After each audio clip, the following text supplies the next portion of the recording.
Ini beberapa sebab manusia tertahan di alam kubur. Alam barzah atau lebih dikenal dengan alam kubur menjadi tempat tinggal bagi seseorang yang telah meninggal dunia hingga datangnya kiamat. Ustadz Amir As-Soronji menyatakan ada beberapa sebab seseorang ditahan dan disiksa di alam kubur.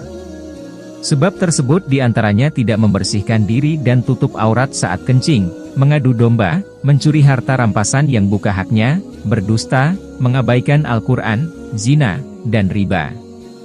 Selain itu yang menyebabkan mayit tertahan masuk surga dan tersiksa di alam kubur adalah hutang yang belum dibayar. Ustadz Amir menyampaikan mayit akan disiksa di kuburnya hingga ada saudara atau orang lain yang melunasinya. Jika hingga tibanya kiamat tidak ada yang melunasi, maka mayit akan membayar hutangnya dengan amalan yang dimiliki.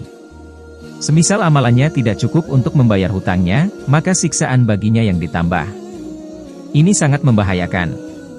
Ustadz Amir menegaskan jika ada saudara atau orang tua yang meninggal dunia dan mempunyai hutang maka harus segera dilunasi.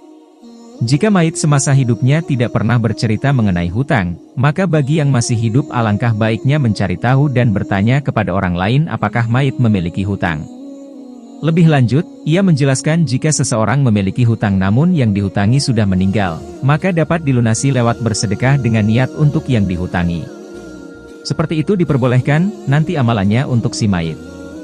Namun, misal yang dihutangi belum meninggal dan bertemu dengan saudara, tapi saudara sudah bersedekah niat bayar hutang untuknya.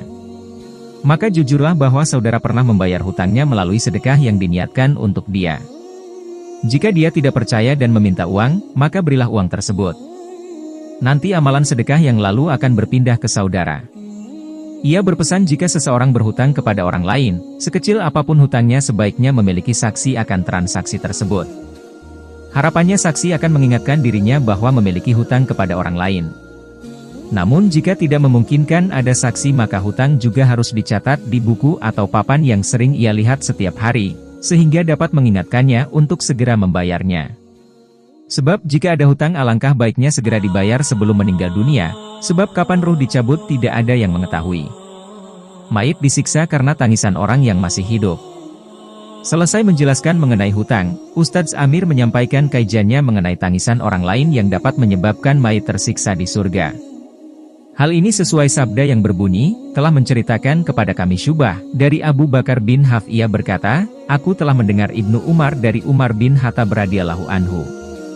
Dari Nabi Shallallahu alaihi wasallam.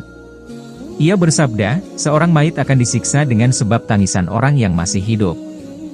Hadis riwayat Al-Baihaqi nomor 7416.